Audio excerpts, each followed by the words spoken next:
ಅರೆ ಕಡಿಮೆ ಹಾಕು ಆದ್ರೆ ಅಸ್ಲಿ ಹಾಕು. MDH ಕಾಶ್ಮೀರಿ ಕೆಂಪು ಮೆಣಸಿನ ಪೌಡರ್. ಒಂದು ದೇಶದ ನಾರಿ ಶಕ್ತಿಯನ್ನ ನೀವಿಲ್ಲಿ ನೋಡಬಹುದಾಗಿದೆ. ಬಹುಶಃ ಹಿಂದೆಂದೂ ಕಾಣದೇ ಇರುವಷ್ಟರ ಮಟ್ಟಿಗೆ ದೇಶದ ನೀತಿ ರೂಪಣೆಗಳಲ್ಲಿ ಈಗ ನಾರಿಯರ ಪಾತ್ರ ಹೆಚ್ಚಿದೆ. ಅದನ್ನ ನಾವಿಲ್ಲಿ ನೋಡ್ತಾ ಇದ್ದೀವಿ. ನಂಬರ್ 1. ನಂಬರ್ 2, ನಿರ್ಮಲಾ ಸೀತಾರಾಮನ್ ಅವರ ಸತತ 9ನೇ ಬಜೆಟ್.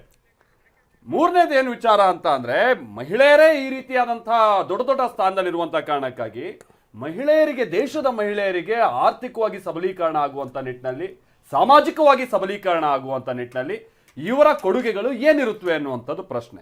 ಆಮೇಲೆ ವಿಚಾರ ಏನು ಅಂತ ಅಂದ್ರೆ, ಕೃಷಿ ವಿಚಾರವಾಗಿ ನೀವು ಆಗ್ತಾನೆ ಗಮನಿಸ್ತಾ ಇದ್ರಿ. ಬಹುಶಃ ಈ ಕಿಸಾನ್ ಕ್ರೆಡಿಟ್ ಕಾರ್ಡ್ ಮುಖೇನವಾಗಿ 3 ಲಕ್ಷ ರೂಪಾಯಿ ತನಕ ಏನು ಸಾಲ ಇತ್ತು ಅದನ್ನು 5 ಲಕ್ಷಕ್ಕೆ ಏರಿಸಬಹುದು ಅಂತ ಹೇಳ್ಕೊಂಡು, ಆಮೇಲೆ PM ಕಿಸಾನ್ ಸಮ್ಮಾನ್ 6,000 ರೂಪಾಯಿಯನ್ನು ಪ್ರತಿ ವರ್ಷ ಸಿಗ್ತಾ ಇದೆ, ಅದು 9,000 ಈ ಥರದ ಕೆಲ.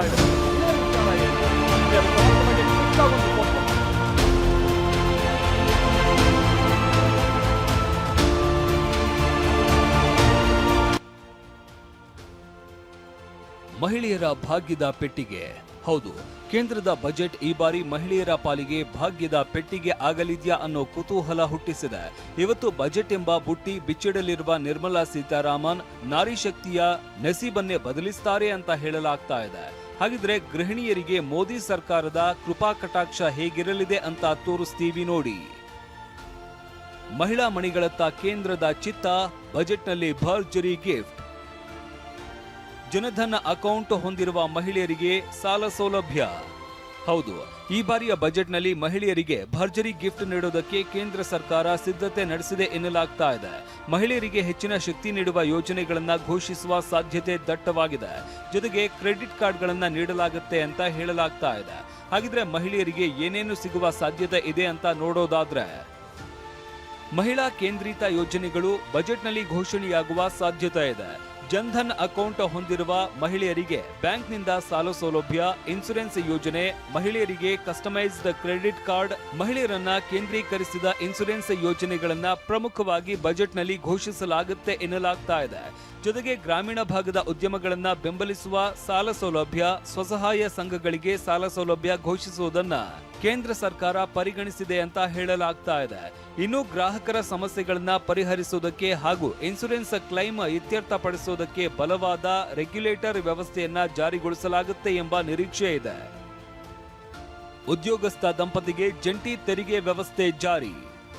ಇನ್ನು ಹಣಕಾಸು ಸಚಿವೆ ನಿರ್ಮಲಾ ಸೀತಾರಾಮನ್ ಗಂಡ ಹೆಂಡತಿಗೆ ಭರ್ಜರಿ ಗಿಫ್ಟ್ ನೀಡೋದಕ್ಕೆ ಮುಂದಾಗಿದ್ದಾರೆ ಎನ್ನಲಾಗ್ತಾ ಇದೆ. ಜೋಡಿಗಳ ಟ್ಯಾಕ್ಸ್ ಉಳಿತಾಯಕ್ಕೆ ಮಹತ್ವದ ಯೋಜನೆ ಘೋಷಣೆಯಾಗುವ ಸಾಧ್ಯತೆ ಇದೆ ಅಂತ ಹೇಳಲಾಗ್ತಾ ಇದೆ. ಅದೇನು ಅಂತ ನೋಡೋದಾದ್ರೆ, ಗಂಡ ಹೆಂಡತಿ ಜೊತೆಯಾಗಿ ತೆರಿಗೆ ಸಲ್ಲಿಕೆ ಮಾಡುವ ಅಂದ್ರೆ ಉದ್ಯೋಗಸ್ಥ ದಂಪತಿಗೆ ಜಂಟಿ ತೆರಿಗೆ ವ್ಯವಸ್ಥೆ ಜಾರಿ ಮಾಡುವ ಸಾಧ್ಯತೆ ಇದೆ. ಈ ವ್ಯವಸ್ಥೆ ಅಡಿಯಲ್ಲಿ ಗಂಡ ಹೆಂಡತಿಯನ್ನ ಪ್ರತ್ಯೇಕ ವ್ಯಕ್ತಿಗಳಂತೆ ಅಲ್ಲದೆ ಒಂದೇ ಆರ್ಥಿಕ ಘಟಕವಾಗಿ ಪರಿಗಣಿಸಲಾಗುತ್ತೆ. ಇದರಿಂದ ಗಂಡ ಹೆಂಡತಿ ತೆರಿಗೆ ಉಳಿತಾಯ ಮಾಡೋದಕ್ಕೆ ಸಾಧ್ಯವಾಗಲಿದೆ. ಸದ್ಯ ಗಂಡ ಹೆಂಡತಿ ಟ್ಯಾಕ್ಸ್ ಬೇರೆ ಬೇರೆ ಅಂದ್ರೆ ಇಬ್ಬರು ಬೇರೆ ಬೇರೆ ಪ್ಯಾನ್ ಕಾರ್ಡ್ ಮೂಲಕ ಸಲ್ಲಿಸಲಾಗ್ತಾ ಇದೆ. ಈ ಮೂಲಕ ಪ್ರತ್ಯೇಕ ಆದಾಯದ ಬದಲು ಗಂಡ ಹೆಂಡತಿಯ ಒಟ್ಟು ಆದಾಯದ ಮೇಲೆ ತೆರಿಗೆ ಅನ್ವಯವಾಗಲಿದೆ. ಇದರಿಂದ ತೆರಿಗೆ ವಿನಾಯಿತಿ ಮೊತ್ತಗಳು ಹೆಚ್ಚಾಗಲಿದೆ. ಮನೆ ಸಾಲ, ವಿಮೆ, ಇತರ ಭತ್ಯೆಗಳಲ್ಲಿನ ವಿನಾಯಿತಿಗಳ ಮೊತ್ತವೂ ಹೆಚ್ಚಳವಾಗಲಿದೆ. ಇದು ದಂಪತಿಯ ಟ್ಯಾಕ್ಸ್ ಉಳಿತಾಯ ಮಾಡೋದಕ್ಕೆ ಸಹಾಯಕವಾಗಲಿದೆ ಎನ್ನಲಾಗ್ತಿದೆ. PMISನಲ್ಲಿ ಬದಲಾವಣೆ, ಯುವಕರಿಗೆ ಬಂಪರ್. ಇನ್ನು ಯುವಕರಿಗೆ ಏನೇನು ಸಿಗುವ ಸಾಧ್ಯತೆ ಇದೆ ಅಂತ ನೋಡಿದ್ರೆ, ಪ್ರಮುಖವಾಗಿ ಕೇಳಿ ಬರ್ತಾ ಇರುವ ಹೆಸರು ಅಂದ್ರೆ PMIS ಯೋಜನೆಯಲ್ಲಿ ಕೆಲ ಬದಲಾವಣೆ. ಅಷ್ಟಕ್ಕೂ ಇಂಟರ್ನ್ಶಿಪ್ ಯೋಜನೆ ಅಂದ್ರೆ ಯುವಕರಿಗೆ ಉದ್ಯೋಗಾವಕಾಶ ಮತ್ತು ತರಬೇತಿ ನೀಡುವ ಮಹತ್ವದ ಯೋಜನೆಯಾಗಿದೆ. ಆದರೆ ಈ ಬಾರಿ ಕಾರ್ಪೊರೇಟ್ ವ್ಯವಹಾರಗಳ ಸಚಿವಾಲಯ ಈ ಯೋಜನೆಯನ್ನ ಪರಿಷ್ಕರಿಸುವುದಕ್ಕೆ ಮುಂದಾಗಿದೆ ಎನ್ನಲಾಗ್ತಿದೆ. PM ಇಂಟರ್ನ್ಶಿಪ್ ಯೋಜನೆಯನ್ನ 2024ರ ಬಜೆಟ್ನಲ್ಲಿ ಉದ್ಯೋಗಾಕಾಂಕ್ಷಿಗಳಿಗಾಗಿ ಘೋಷಿಸಲಾಗಿತ್ತು. ಇದು 5 ವರ್ಷದಲ್ಲಿ 1 ಕೋಟಿ ಯುವಕರಿಗೆ ದೇಶದ ಟಾಪ್ 500 ಕಂಪನಿಗಳಲ್ಲಿ ಇಂಟರ್ನ್ಶಿಪ್ ಅವಕಾಶ ನೀಡುವ ಗುರಿ ಹೊಂದಿದೆ. ಇದೀಗ ಈ ಯೋಜನೆಯಲ್ಲಿ ನೀಡುವ ಮಾಸಿಕ ಸ್ಟೈಫಂಡ್ 5,000 ರೂಪಾಯಿಯಿಂದ 11,800 ರೂಪಾಯಿಗೆ ಏರಿಸುವ ಸಾಧ್ಯತೆ ಇದೆ ಅಂತ ಹೇಳಲಾಗ್ತಾ ಇದೆ. ಇದರ ಜೊತೆಗೆ ಪ್ರಸ್ತುತ 549 ಕಂಪನಿಗಳಿಂದ 6,000 ಕಂಪನಿಗಳಿಗೆ ಹೆಚ್ಚಿಸುವುದಕ್ಕೆ ಯೋಜನೆ ವಿಸ್ತರಿಸುವುದಕ್ಕೆ ಸಿದ್ಧತೆ ನಡೆದಿದೆ ಅಂತ ಹೇಳಲಾಗ್ತಿದೆ. ಇದರಿಂದ ಹೆಚ್ಚಿನ ಅವಕಾಶಗಳು ಯುವಕರಿಗೆ ಸಿಗಲಿವೆ. ಪ್ರಸ್ತುತ 21 ವರ್ಷಕ್ಕೆ ಕನಿಷ್ಠ ವಯಸ್ಸು ನಿಗದಿಪಡಿಸಲಾಗಿದೆ. ಆದ್ರೀಗ ಇದನ್ನ 18 ವರ್ಷಕ್ಕೆ ಇಳಿಸುವ ಸಾಧ್ಯತೆ ಇದೆ. ಇದಲ್ಲದೆ ಪ್ರಸ್ತುತ ಇರುವ ಇಂಟರ್ನ್ಶಿಪ್ ಅವಧಿಯನ್ನ 6 ತಿಂಗಳಿನಿಂದ 1 ವರ್ಷಕ್ಕೆ ವಿಸ್ತರಿಸುವ ಸಾಧ್ಯತೆ ಇದೆ. ಒಂದ್ ವೇಳೆ ಈ ಎಲ್ಲಾ ನಿರೀಕ್ಷೆಗಳು ಬಜೆಟ್ನಲ್ಲಿ ಘೋಷಣೆಯಾದ್ರೆ ಯುವಕರಿಗೆ ದೊಡ್ಡ ಅವಕಾಶ ಸಿಗೋದ್ರಲ್ಲಿ ಯಾವುದೇ ಅನುಮಾನವಿಲ್ಲ. ಆದ್ರೆ ಸೀತಾರಾಮನ್ ಬಜೆಟ್ ಬುಟ್ಟಿಯಲ್ಲಿ ಏನಿದೆ ಅಂತ ಇನ್ನು ಕೆಲ ಹೊತ್ತಿನಲ್ಲೇ ಗೊತ್ತಾಗಲಿದೆ. ಮಹೇಶ್ ಈರಣ್ಣ, TV9 ನವದೆಹಲಿ. ಬನ್ನಿ ಬಜೆಟ್ ನಿರೀಕ್ಷೆಗಳ ಬಗ್ಗೆ ಒಂದಷ್ಟು ಜನ ಮಹಿಳೆಯರು ಮಾತಾಡಿದ್ದಾರೆ, ಏನು ಹೇಳ್ತಾರೆ ನೋಡೋಣ. ಇವತ್ತು ಪ್ರತಿಯೊಂದು ವಸ್ತುವಿನ ಬೆಲೆ ಗಗನಕ್ಕೇರೈತಿ. ಬಡವರು ಬದುಕೋದು ಅಸಾಧ್ಯ ಆಗತೈತಿ. ಮೊದಲೆಲ್ಲ 1 kg ಬ್ಯಾಳಿದ ರೇಟ 60-70 ರೂಪಾಯಿ ಅಷ್ಟೇ ಇತ್ತು. ಇವತ್ತು 120-30 ರೂಪಾಯಿ ರೇಟ್ ಐತಿ.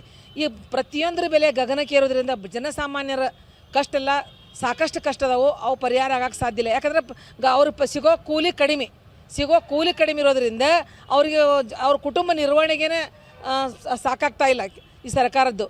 ಎಲ್ಲರದು ಪಗಾರನು ಎಲ್ಲರಿಗೂ ಕೊಡು, ಕಾರ್ಮಿಕರ ಬಡವ ಕೆಳಗಿನ ಮಟ್ಟದಿಂದ ಹಿಡ್ಕೊಂಡು ದುಡಿಯುವ ವರ್ಗದವ್ರು ಎಲ್ಲರಿಗೂ ಒಂದು ರೀಸನೇಬಲ್ ಸಾಮಾನ್ಯವಾದಂಥ ಅವ್ರು ಬದುಕುವಂಥ ಒಂದು ಬಜೆಟನ್ನು ಅವ್ರಿಗೆ ಕೊಡಬೇಕು. ಈಗ ಕೇಂದ್ರ ಸರ್ಕಾರ ಏನು ಬಜೆಟ್ ಮಂಡನೆ ಮಾಡ್ತಾ ಇದೆ ಅದರಲ್ಲಿ ನನ್ನೊಂದು ನಿರೀಕ್ಷೆ ಇದೆ.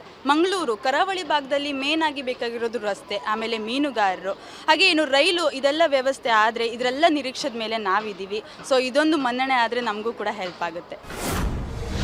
ಎಷ್ಟೋ ಹುಡುಗರು ಕೆಲಸ ಇದ್ದೇ ಒದ್ದಾಡ್ತಾ ಇದ್ದಾರೆ, ಅವ್ರ ಕೆಲಸವನ್ನು ಕೊಡಬೇಕು. ಅದೇ ಥರ ಏನು ಬಡವ್ರ ಜನ ಇದ್ದಾರಲ್ಲ ಅವ್ರಿಗೆ ಒಂದು ಟೈಮರೇ ಅವರು ಊಟ ಮಾಡಿ ಹೊಲ್ಕೋಬೇಕು, ಆ ಥರ ಅವ್ರು ಬಜೆಟ್ ಮಾಡಬೇಕು. ಈಗ ದಿನಕೂಲಿಗೆ ಹೋಗ್ತಾರೆ, ಅವರು ದಿವಸೆಲ್ಲ ದುಡಿತಾರೆ, ಆದರೆ ಅವ್ರಿಗೆ ದುಡಿಮೆ ಸಿಗ್ತಾ ಇಲ್ಲ. ಹೀಗಾಗಿ ಬಜೆಟ್ ಏನು ಮಂಡನೆ ಮಾಡ್ತಾರಲ್ಲ ಅದರಲ್ಲಿ ಜನಸಾಮಾನ್ಯರು ಕೂಡ ಸರಿಯಾಗಿ ಅವ್ರ ಉಪಜೀವನ ನಡಿಬೇಕು, ಮತ್ತವನಿಗೆ ದುಡಿಯೋರಿಗೆ ಕೆಲಸ ಕೊಡಬೇಕು.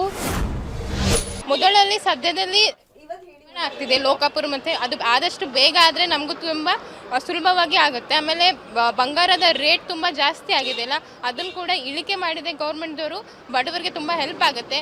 ಈಗ ಹೇಗಿದ್ರು ಮದುವೆ ಸೀಸನ್ಸ್ ಇದಾವಲ್ಲ, ಸೊ ಕಡಿಮೆ ಆದರೆ ಅವ್ರಿಗೆ ತುಂಬ ಉಪಯೋಗ ಆಗುತ್ತೆ. ಆಮೇಲೆ ಸ್ಟೂಡೆಂಟ್ಸ್ಗೆ ಬಸ್ ಫ್ರೀ ಮಾಡ್ತಿದ್ದಾರೆ, ಬಟ್ ಗೌರ್ಮೆಂಟ್ ಸ್ಟೂಡೆಂಟ್ಸ್ಗೆಲ್ಲ ತುಂಬಾ ಕಷ್ಟ ಆಗ್ತಿದೆ. MDH ನ ಕಿಚನ್ ಅಲ್ಲಿದ್ರೆ ನಾವು ಎಲ್ಲವನ್ನು ಮಾಡಬಹುದು. ಬೆಂಗನ್ ಕಾ ಬರ್ತಾ, ಆಲೂ ಗೋಬಿ, ಬಿಂಡಿ ಮಸಾಲಾ, ಇನ್ನೂ ಬಹಳಷ್ಟು.